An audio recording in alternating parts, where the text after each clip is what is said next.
부속명세서를 다 했고요. 이제 부가가치세 신고서를 할 거예요. 그래서 뭐 상관관계는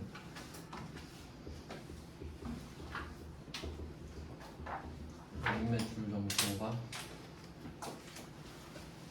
부속명세서 여기에 영향을 줄 수 있고요. 그다음에 부가가치세 신고서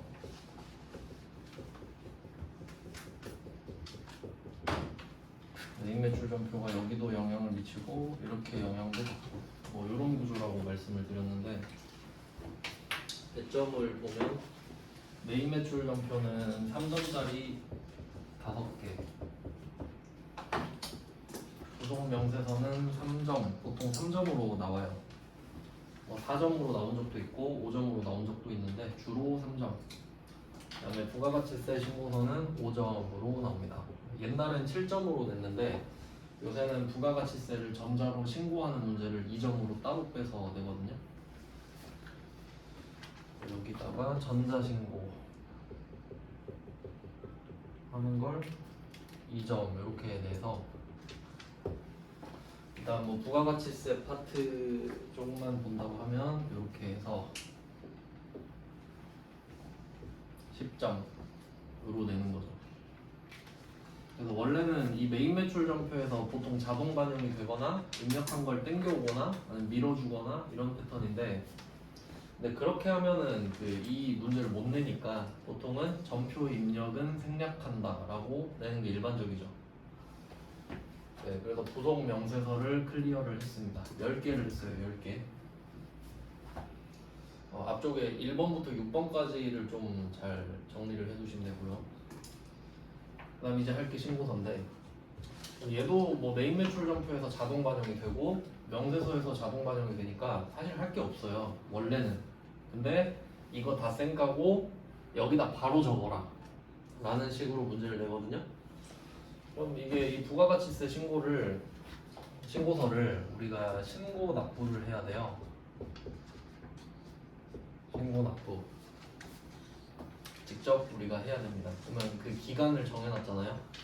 지금도 부가가치세 신고 납부 기간이죠. 1월 1일부터 1월 25일까지. 그러면 만약에 우리가 25일까지 못 내면 그 뒤에 신고를 할 수도 있잖아요. 그럼 이제 가산세가 붙어요.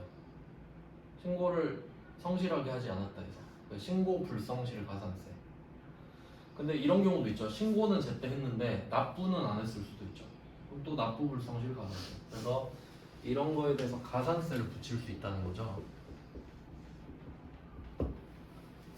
그래서 이 부가가치세 신고서에서는 가산세가 나오면 조금 손이 많이 갑니다. 그래서 가산세 중심으로 정리를 하는 게 맞아요. 근데 이 가산세가 또 두 가지가 있거든요. 방금은 신고납부를 말씀드렸는데 이게 또 어떻게 정리가 돼야 되냐면 신고납부를 그러니까 세금이 크게 두 가지로 나눌 수 있는데 신고납부 하는 게 있고 그 고지징수하는 게 있습니다. 신고납부 고지징수. 그러면 뭐 대표적으로 자동차세 같은 거는 때가 되면 따박따박 날라옵니다. 6개월마다. 상반기 한 번, 하반기 한 번. 왜냐면 그때 그 자동차세 과세 표준이 100일량이다 보니까 우리가 차를 등록할 때 100일량도 적었잖아요. 그러면 그 북구청에서는 그러니까 전 북구청에서 날라오는데 거기서 맨날 날라와요. 이번에 자동차세 얼마 내라. 그럼 그건 고지해 주는 거죠. 그럼 그거 내면 그쪽에선 징수하는 거죠. 그럼 우리는 그냥 얼마 내야겠구나 계좌이체 끝. 이게 고지징수. 그러면 이건 우리가 신고할 필요가 없죠. 고지징수는. 그럼 여기에 대해서는 신고 불성실 가산세가 없겠지. 우리가 신고를 안 하는데. 그러면 납부 불성실 가산세는 있나요? 있겠죠. 정해주잖아요. 언제까지 내라고. 그럼 그거 안 내면 납부 불성실 가산세는 있겠지. 근데 부가가치세는 어때요? 국가가 정해주는 게 아니잖아.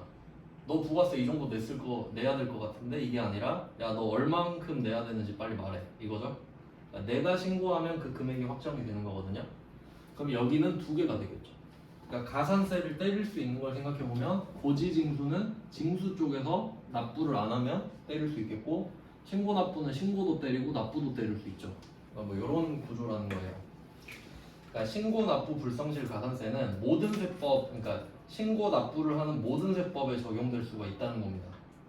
그러니까 부가가치 세법에만 있는 게 아니에요. 뭐 법인세 같은 경우도 신고납부를 해야 되기 때문에 법인세에도 신고납부 불성실 가산세가 적용될 겁니다. 그런 느낌인데 그래서 일단은 신고납부 가산세가 하나 있고요. 그 다음에 한 개 더 있어요. 신고납부 가산세도 있고 그 다음에 또 부가가치세에만 있는 건데 세금계산서 관련된 가산세가 또 따로 있습니다.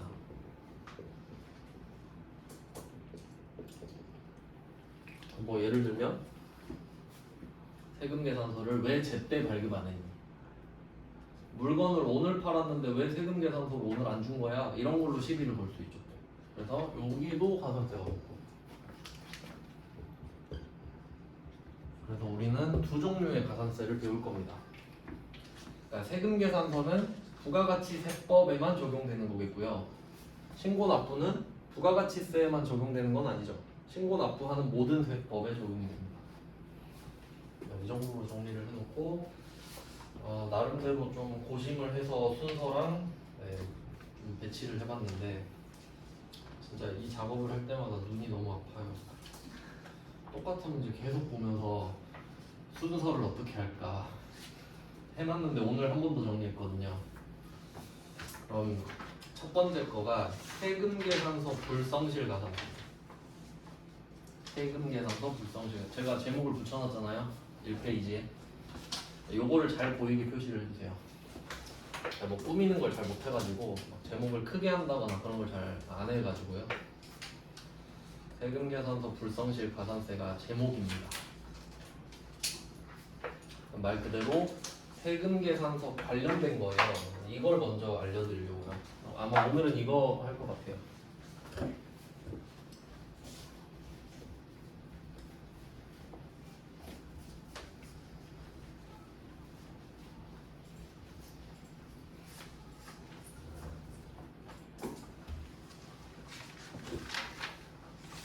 네, 세금계산서 불성실 가산세. 정확한 명칭이 없어서 그냥 제가 편한 대로 부르고 있습니다. 세금계산서 불성실 가산세. 일단 뭐 구조를 좀 설명을 드리면은 그 물건을 팔아요. 공급. 부가가치세법에서는 물건을 파는 걸 공급이라고 하죠. 그래서 그 가격을 공급 가액이라고 하고 부가세까지 붙인 가격을 공급 대가라고 그러고. 그럼 공급을 하면 이게 공급 시기가 되잖아요. 물건을 공급한 시기. 그러면 이때 원칙은 세금계산서를 공급 시기에 발급하는 거예요. 당연한 거죠. 우리 마트 가면은 물건 샀으니까 바로 영수증 주잖아요. 공급 시기랑 그리고 발급 시기. 그러니까 물건을 공급하는 시기랑 그 영수증을 발급해주는 시기는 같아야 됩니다. 이게 당연한 거죠. 여기 그 세금계산서에서는 이걸 뭐라고 하냐면 이걸 공급 연월일이라고 하고요. 같은 말이죠, 그냥. 연, 월, 일이 정확한 시기를 말을 하는 거니까. 그 다음에 발급 시기는 작성 연월일이라고 합니다. 세금계산서를 언제 작성했냐 이거죠. 그럼 이 두 개가 같은 게 정상인데 그러니까 문제는 뭐냐면 혹시 다르면 어쩔 거냐 이거지. 다르면 뭐가 더 중요하게? 라고 물어보는 건데 뭐가 더 중요할 것 같아요? 나도 그렇게 생각했었어. 공급을 해야 중요한 거 아니냐 이런 느낌인데 저도 그랬어요, 학생 때. 근데 정답은 발급식이거든요. 그럼 이제 여기서 이해를 정확히 해야 된다. 이거 평생 헷갈리거든요. 개념 안 잡아놓으면. 제가 극단적인 예를 들겠습니다. 이 공급 시기는 그 상황이잖아요. 진짜 물건을 팔았다는 사실. 그리고 발급 시기는 기록을 한 거죠. 그럼 이렇게 바꿔볼게요. 공급이 출생이라고 해봐요. 출생. 애를 낳은 상황. 실제로 애가 태어난 겁니다. 공급이랑 출생 이렇게 비교를 할게요. 그러면 출생 뒤에는 출생신고가 있겠죠. 뭐가 중요하냐 이거지. 출생신고가 중요하죠. 물론 출생을 해야 출생신고를 하는데 반대로 말하면 출생을 했는데 출생신고 안 하면 그 사람은 호적이 없잖아요. 옛날에 중국에서 많이 그랬죠. 중국에 그 한 명만 낳으라고 했잖아요. 인구 너무 많아서. 그래서 둘째 낳아놓고 호적 등록 안 하죠. 그러니까 중국에서 장기매매 엄청 많이 했잖아요. 호적 없으니까.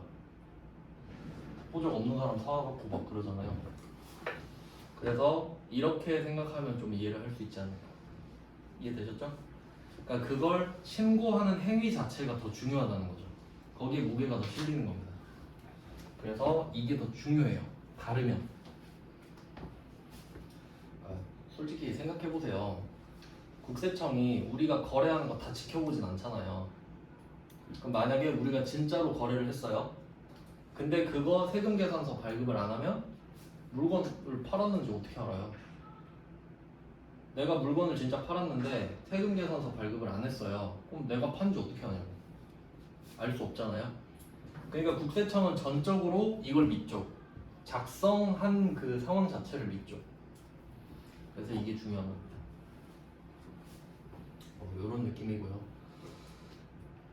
그러면 원칙은 같아야 되는데 다르다고 하면 발급 시기가 중요해진다 정도까지 개념을 잡았어요. 그러면 이때 세금계산서를 주면 되는데, 그럼 이거 세금계산서를 작성한 거잖아요. 실제로는 물건을 팔고, 예를 들어볼게요. 오늘 날짜로 해보겠습니다. 2023년 1월 12일. 1월 12일. 오늘 날짜. 맞아요. 네. 벌써 1월 12일이네요. 네, 그러면 이 날에 공급을 했다고 합시다. 그럼 이때 세금계산서도 발급해야 되죠.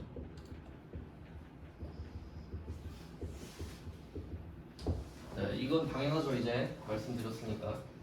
그러면 세금계산서 발급, 이 세금계산서는 그 형태가 두 가지가 있습니다. 첫 번째는 전자는 이메일로 보내는 거예요, 그냥. 두 번째는 그 수기 세금계산서라고 하는데 양식을 받아가지고 출력을 해서 거기 적어주는 형태. 그게 일반적으로 종이라고 하거든요. 근데 대부분 이메일로 보내겠죠. 얼마나 번거로워요. 실제로 그 홈택스라는 사이트에서 그냥 세금계산서를 발급하면 바로 이메일까지 전송이 되는데, 그리고 한 개 더 해야 됩니다. 그러니까 우리는 전자를 발급해야 되거든요. 이유는 법인이기 때문이에요. 법인은 반드시 물건을 팔 때 전자 세금계산서를 주게 돼 있어요. 이메일로 보내라 이거래요. 왜 그렇게 하냐? 그럼 이게 종이냐 전자냐 이것만 차이가 나는 게 아니라, 전자 세금계산서를 발급하면 이 그 발급한 내용 있잖아요. 이걸 국세청장한테 또 보내야 돼요. 그 의무까지 생겨버리거든요. 그러니까 종이는 내가 물건을 팔잖아요. 그럼 이 거래에 대해서 내 거랑 네 거 하나씩 나눠 가지거든요. 세금계산서를. 그러면 국세청이 그 물건을 내가 사고 팔았을 때 그 상황에 대해서는 모르잖아요. 왜냐면 우리 둘만 갖고 있으니까. 근데 이거를 전자로 보내버린다라고 하면, 야, 이메일 보낸 김에 나한테도 하나 보내줘 할 수 있죠. 종이는 물리적인 위치가 있는데 이메일은 그런 거 아니잖아요. 그래서 이 전자세금계산서를 발급한 다음에 여기다 추가로 발급 명세 전송이라는 게 있어요. 그러니까 발급한 내용을 상세하게 밝혀서 보내주는 겁니다. 그러니까 전자는 이 의무가 같이 붙어요. 네, 실제로는 저는 홈택스로 하는데, 홈택스가 그 세금 홈페이지예요. 국세청이 만든 거. 거기서 보내면은 저절로 되죠. 국세청이 만든 홈페이지에서 세금계산서를 전자로 보내잖아요. 그럼 쥐들이 알 거 아니에요. 그러니까 전송한 게 돼요 그냥. 그러니까 홈택스로 보내면 그렇게 됩니다. 네, 그래서 이게 중요한 거예요. 이 상황. 그래서 우리가 회계 1급 때는 이런 거 안 했잖아요. 뭐 밝은 명세를 하니 어쩌니 그런 거 얘기 안 했죠. 그래서 이걸 먼저 알려드리고 그러면 이제 가산세를 한번 볼게요. 종류. 이름은 세금계산서 불성실 가산세라고 붙였는데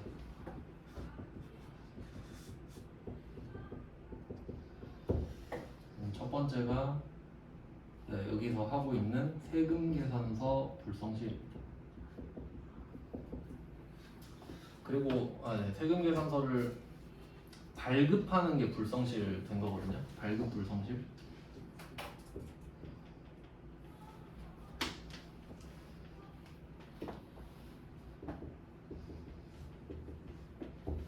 그럼 발급 불성실이 뭐가 있냐라고 하면 첫 번째는 늦게 발급한 거예요.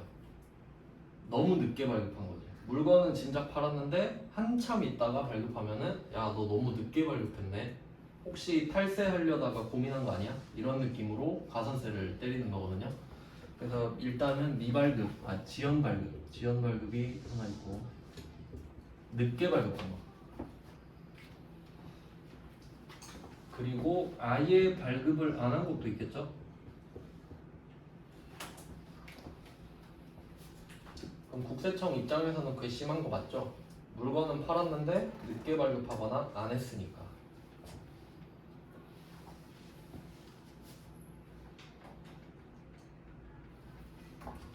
그 다음에 두 번째.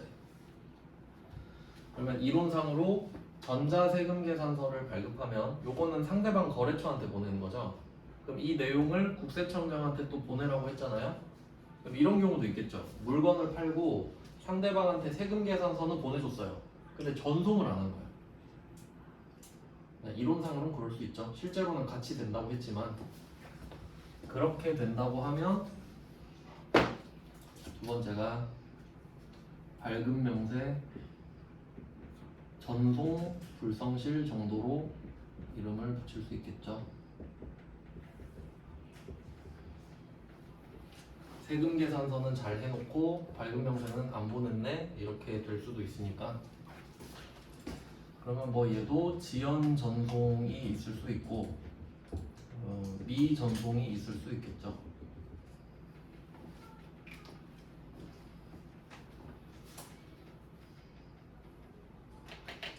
네, 일단 이렇게 정리가 되고요. 그리고 그 대상이 누군지 한번 볼게요. 대상. 세금계산서 발급을 누구한테 하냐라고 하면 요거는 공급받는 자한테 하는 거죠. 내 물건을 공급받는 자한테.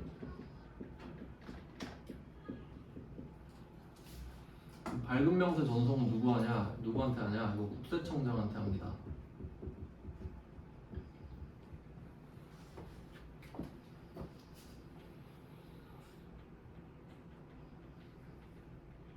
자, 이렇게 됐어요. 그러면 일단은 내가 늦게 발급할 수도 있고 발급을 안 할 수도 있단 말이에요. 그러면 상대방은 나한테 세금계산서를 받고 싶겠죠. 받아야 세액공제 받을 수 있잖아요. 근데 만약에 내가 늦게 발급하면 상대방은 억울하게도 지연수취가 돼버리죠. 지연발급 반대가 지연수취잖아요. 내가 늦게 줬으니까 쟤는 늦게 받겠죠.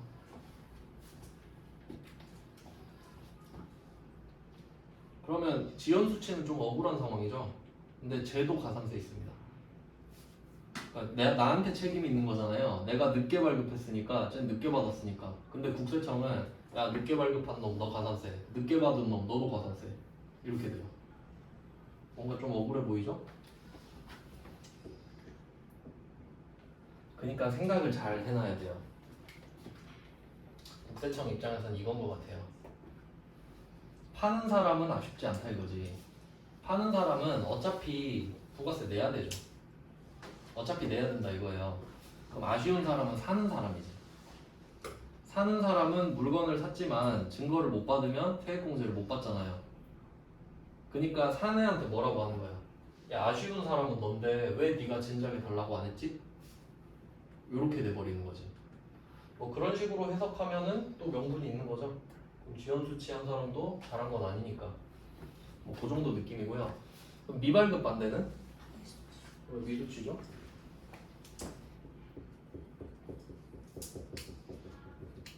이것도 해석을 좀 잘 해보면, 그러면 지연 발급을 하면 우리 입장에서는 발급은 했는데 늦게 발급한 거예요. 그러면 원래 매출세액도 내고 부가세도 더 내겠죠? 가산세. 그러면 지연 수취를 한 사람은, 이 사람은 늦었지만 수취를 한 거긴 한 거죠. 그러면 그 수취한 세액을 공제받을 수 있잖아요. 대신 가산세를 따로 내는 거지. 그러니까 지연 수취는 수취가 맞아요. 받은 거니까. 그러니까 세액 공제는 되고 가산세만 따로 내는 겁니다. 그럼 미수취는 뭐냐? 미발급은 가산세 당연히 내겠죠? 근데 미수취는 가산세 안 냅니다. 미수취는. 왜냐면 미수취는 받은 게 아닌 거잖아요. 그럼 세액공제를 못 받죠. 그럼 세액공제 못 받은 걸로 끝났죠. 세액공제 못 받는 게 엄청 크잖아요. 근데 거기다가 야 너 세금 계산서 안 받았으니까 가산세도 좀 내라 이러면 되게 억울하겠죠. 그러니까 지연 수치는 세액공제를 받는 대신에 가산세도 내요. 둘 다 받는 거지. 세액공제도 받고 가산세도 내고. 근데 세액공제를 받는 게 더 크죠. 근데 미수치가 돼버리면은 세액공제를 못 받잖아요. 가산세도 안 내요. 뭐 이 정도. 근데 이거 미수치 내면 좀 많이 틀릴 것 같은데 일단 이렇게 정리하고, 그 다음에 그러니까 얘는 그 대상이 공급받는 자라서 그래요. 그러니까 물건을 파는 공급하는 사람이랑 공급받는 자가 둘 다 사업자잖아요. 그러니까 국세청 입장에선 둘 다 가산세를 때릴 수 있지. 근데 발급 명세는 국세청장한테 보내는 거죠. 그럼 내가 만약에 늦게 보냈다 할게요. 지연 전송을 했어요. 그러면 국세청장이 늦게 받았겠죠. 그럼 지가 지를 자책하진 않을 거 아니에요. 야 너 왜 안 좋았어? 왜 전송 늦게 받았어? 이러진 않을 거 아니에요. 그러니까 얘는 지연 수치 개념이 없겠죠. 국세청장이 지가 지한테 막 가산세 물리고 그러진 않겠죠. 안 물리겠죠. 안 낼 거니까. 그럼 미전송도 마찬가지죠. 그럼 얘도 미수치 개념이 없는 거지. 있지만 의미가 없다는 소리예요. 그러니까 제가 밑줄 친 것만 가산세가 있는 겁니다. 이 상황을 이해하셔야 돼요. 왜 그런지. 네, 이렇게 됐습니다. 근데 1번, 2번이 거의 나오고요.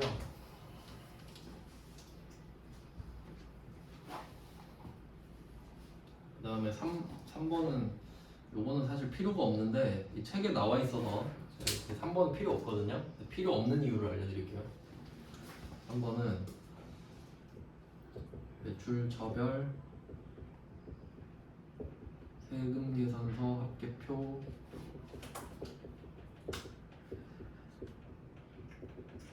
제출 불성실.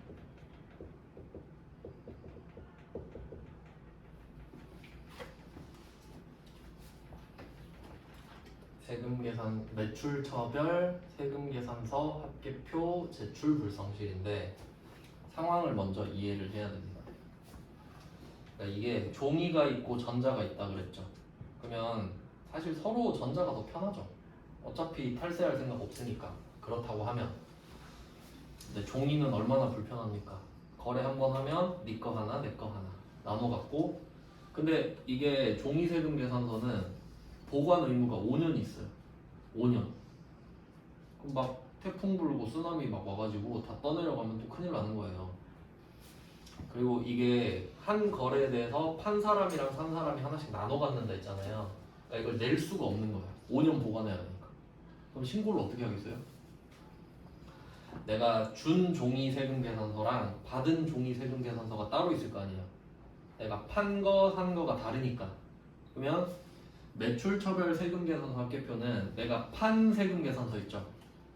그럼 나도 하나 있고 쟤도 하나 줬을 거 아니에요. 그럼 내가 판 거를 한 종이 하나에 적어요. 그게 매출 처별 세금 계산서 합계표예요. 왜냐면 세금 계산서를 내면 안 되니까 5년 보관해야 된다 했잖아요. 그럼 내가 내버리면 어떡해? 세무조사 들어왔는데 세금 계산서 어디 있어요? 냈는데요? 뭐 이러고 있으면 안 되잖아요. 참 피곤한 거예요. 종이로 갖고 있으면은 옛날 이야기죠. 그러면 이 매출처별 세금계산서 합계표 제출은 종이 세금계산서를 발급한 사람이 내는 거겠죠. 근데 우리는 법인이라 그랬죠? 법인은 전자세금계산서 발급 대상자거든요. 그럼 우리가 물건을 팔 때마다 상대방한테 이메일로 보낼 거 아니에요. 그럼 이메일로 보내는 거는 그때그때 전송도 하겠죠.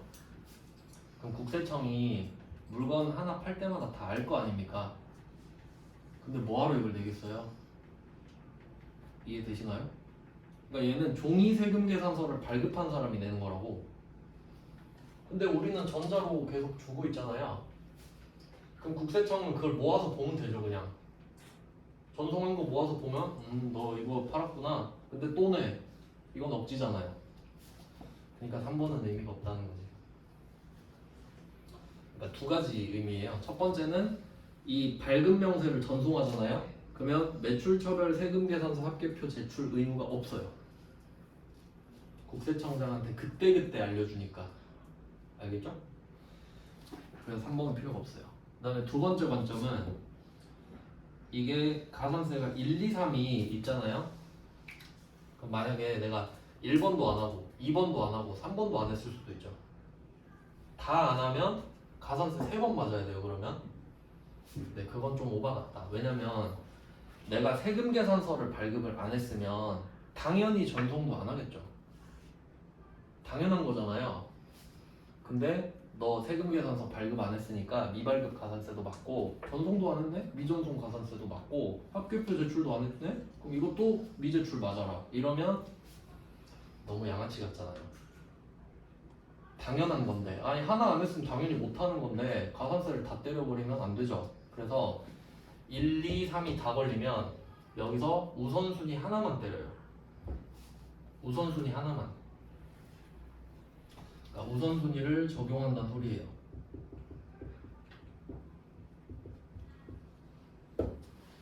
자, 그럼 한번 예를 들어봅시다. 말 그대로 다 안 했어요. 세금 계산서 발급 안 하고 전송 안 하고 제출 안 했어요. 그러면 미발급 가산세 하나 맞고 끝. 2번, 3번은 안 때립니다. 어떤 내용인지 아시겠죠? 그 다음에 1번, 2번, 3번 하면 1번만 맞잖아요. 그럼 만약에 내가 2번, 3번을 안 했어. 2번, 3번을 안 했어요? 그럼 2번만 맞죠. 그러니까 3번은 맞을 수 없는 구조예요. 3번은 절대 나올 수가 없지. 내가 1, 2, 3을 안 하고 2, 3을 안 해도 3번은 가산세가 나올 수가 없죠. 그럼 3번만 나올 수도 있잖아요. 전송을 하면 의무가 없는데. 그러니까 절대로 3번은 나올 수가 없는 구조예요. 이해가 안 돼도 그냥 외우면 돼요. 3번은 시험에 안 나옵니다. 근데 왜 안 나오는 걸 말해주냐면 책에 나와 있어. 무슨 책을 봐도 이게 적혀 있어요. 혹시 공부해야 된다 생각할까봐. 제가 책을 안 쓰는 이유기도 해요. 일단 3번은 있는데 신경 안 쓰면 됩니다. 그러니까 1번, 2번만 보면 되지. 그러면 그러면 이게 지연 발급, 미발급이 있는데 미발급은 진짜 발급 안 한 거겠잖아요. 근데 지연 발급이 조금 말이 애매하다. 늦게 발급했다잖아요. 그럼 얼마나 늦게? 얼마나 늦게인데요? 그러면 정해줘야 될 거 아니에요. 그 날짜를 지금 알려드리려고 합니다. 3번 필요 없으니까 지우고 오늘 날짜로 해볼게요. 아까처럼. 자, 2023년 1월 12일에 공급을 했다고 하겠습니다. 오늘 물건을 팔았어요. 그럼 세금 계산서 이야기를 할 거거든요. 그럼 첫 번째, 정상 발급. 제때 발급한 게 언제냐? 당연히 오늘이겠죠. 고민할 필요가 없죠. 근데 이게 그 시기가 두 개가 다를 수도 있다 했잖아요. 공급하는 시기랑 만들어주는 시기랑 다를 수도 있다 했죠. 그러면 그때는 만들어주는 시기가 중요하다고 했는데 예외가 있습니다. 예외. 그 우리 메인 매출정표 문제 풀면서 물건은 다음 주에 주기로 했는데 세금 계산서를 달라고 해서 먼저 주는 문제가 있었어요. 매출 과세 쪽에서. 그러면 그건 선발급입니다. 물건을 주기 전에 세금 계산서를 줬죠.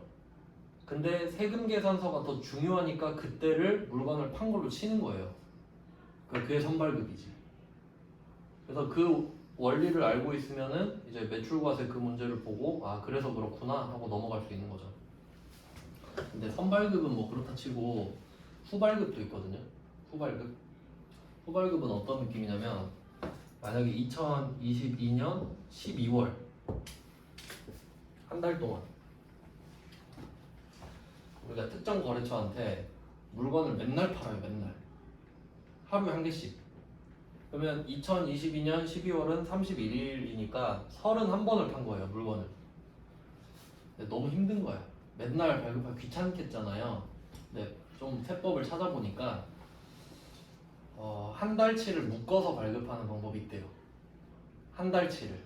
그러니까 31일치 금액을 합쳐서 한 방에 딱 줘버리는 거지. 그럼 서로 편하죠. 그런 게 있는데 그러면 실제로 날짜가 12월 1일부터 12월 31일까지 이렇게 있겠죠? 그럼 이게 공급 시기가 돼요. 실제로 12월 1일부터 12월 31일까지 다 공급을 했죠? 그러니까 이게 다 공급 시기예요. 한 달 내내. 맞죠? 근데 이거를 그러니까 평소에는 물건을 보내주면서 서로 기록만 하는 거예요. 그러니까 거래 명세서 같은 것만 주고받고 따로 우리끼리만 알 수 있게끔 주는 거예요. 거래 명세서는. 그럼 그 거래 명세서 31개를 모아서 그 금액을 합친 금액으로 한 장만 딱 발행하는 거죠. 한 장만. 그러면 그때 공급 시기는 한 달인데 발급은 뒤에 하겠죠. 한 달치를 모아서 해야 되니까. 그래서 공급 시기는 한 달이 되는데 마지막 날이죠. 마지막 날. 요거를 작성 연월일 발급 시기로 하거든요. 아 이거 말이 헷갈리니까 정확하게 작성 연월일로 하겠습니다.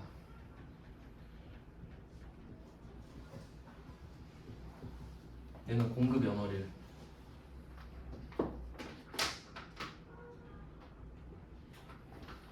네, 실제로 공급 연월일은 한 달 내내고 작성 연월일은 마지막 날이 돼요.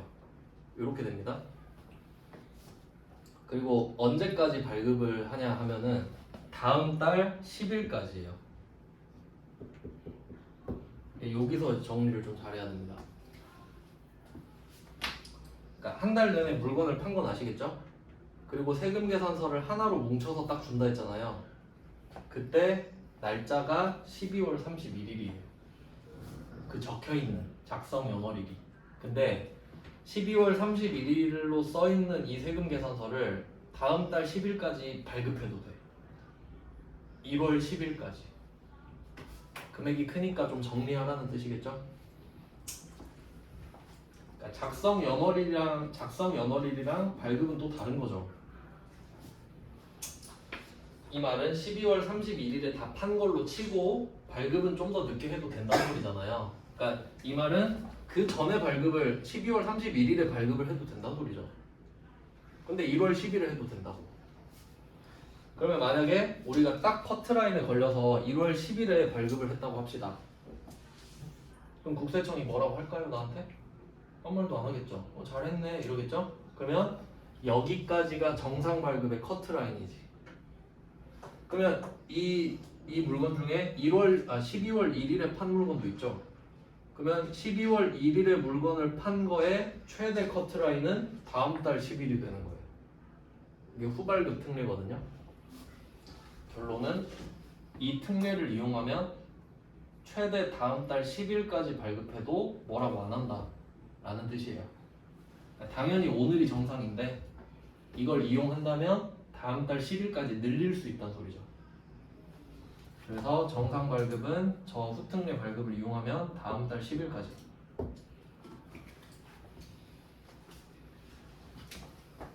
후특례를 이용하면 다음 달 10일까지.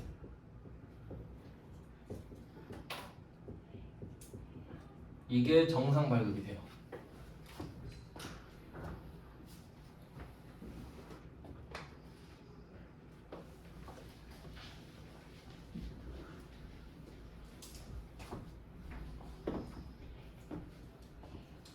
그러면 다음 지연 발급을 찾아보겠습니다. 그러면 언제부터가 늦은 거예요라고 하면 답이 저절로 나오죠. 2월 11일부터겠죠.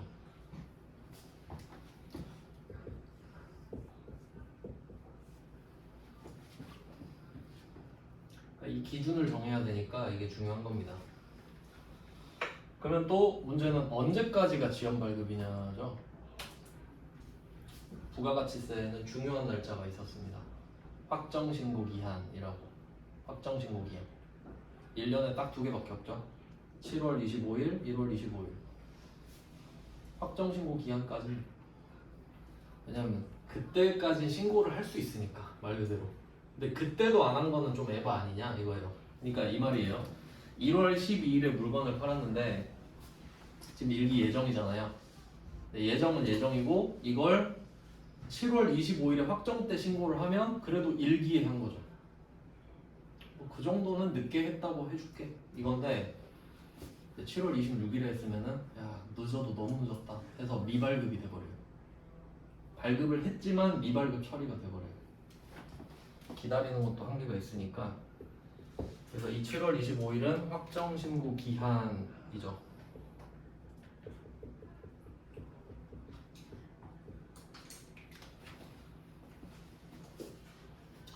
네, 그러면 자연스럽게 미발급이 정해집니다.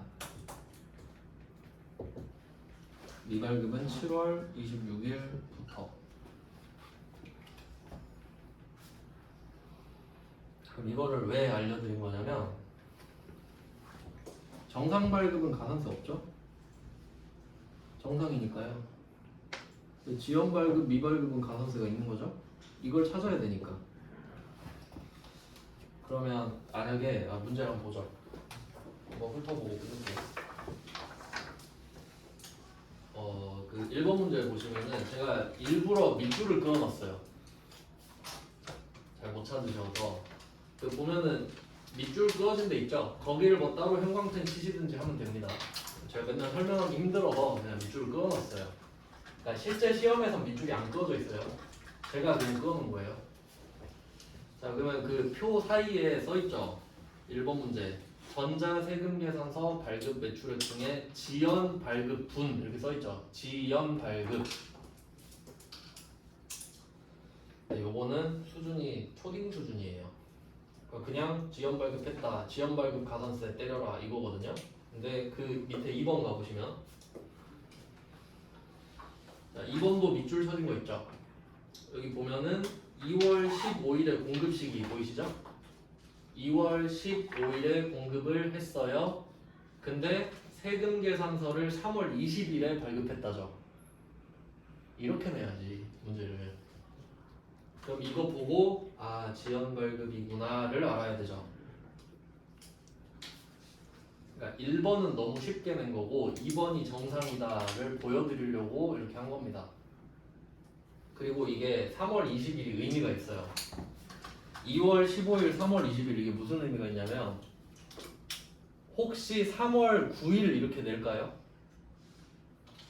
안 내. 애매하니까. 3월 9일이면 특례를 안 받았으면 지연 발급인데 특례를 받았으면 정상 발급이죠. 그런 날짜는 안 낼 거라고. 그러니까 2월 15일에 공급했으면 적어도 3월 10일은 안 낼 거라는 거예요. 3월 11일 이후로 내겠지. 그래야 무조건 지연 발급이니까. 네, 그 정도 알아두시고. 그리고 여기다가 만약에 8월 20일에 발급했다고 하면 미발급이죠. 그걸 알아야 됩니다. 그래서 알려드린 거예요. 1번은 수준이 너무 낮고 2번처럼 대비를 할게요. 그 다음에 3번. 이 페이지에 3번 보시면은 역시 매입 자료에 밑줄이 그어져 있는데 두 번째 줄 보시면 지연 수치분 써 있죠. 이것도 뭐 그냥 찾으면 되죠. 지연 수치인가 뭐다 하고. 3번은 역시 너무 쉽고 4번으로 가보시면 4번은 역시 밑줄 쳐져 있죠. 공급 시기가 10월 5일이지만 1월 24일에 세금 계산서를 수취했다 그러죠. 응용을 해볼게요. 10월 5일에 물건을 샀어요. 그럼 아무리 늦어도 다음 달 10일까지죠. 11월 10일까지. 근데 넘었죠? 심지어 해가 넘어갔어요. 1월 24일이죠. 근데 확정 신고 기한이 언제예요? 1월 25일이죠. 그러니까 딱 커트라인 걸렸죠. 괜찮죠? 그러니까 지연 수치잖아 이거. 알겠죠? 어떤 느낌인지. 제가 이거 순서대로 하느라 힘들었다는 거지. 그 다음에 5번, 6번만 보고 끝냈죠. 5번은 이건 내일 말씀드릴 건데 종이 세금계산서 발급분. 종이. 그러니까 원래 우리는 전자 발급해야 된다 했죠. 근데 종이를 굳이 준 거야. 그러면 국세청이 괘씸하게 생각해요. 그 다음에 6번은 맨 밑에 밑줄이 쳐져 있는데 얘는 지연 전송분이라 써 있죠. 그냥 뭐 이 정도로 정리를 해봤습니다. 자세한 건 내일 말씀을 드리고 전송은 아직 안 했잖아요. 네, 여기까지만 해보겠습니다. 고생하셨습니다.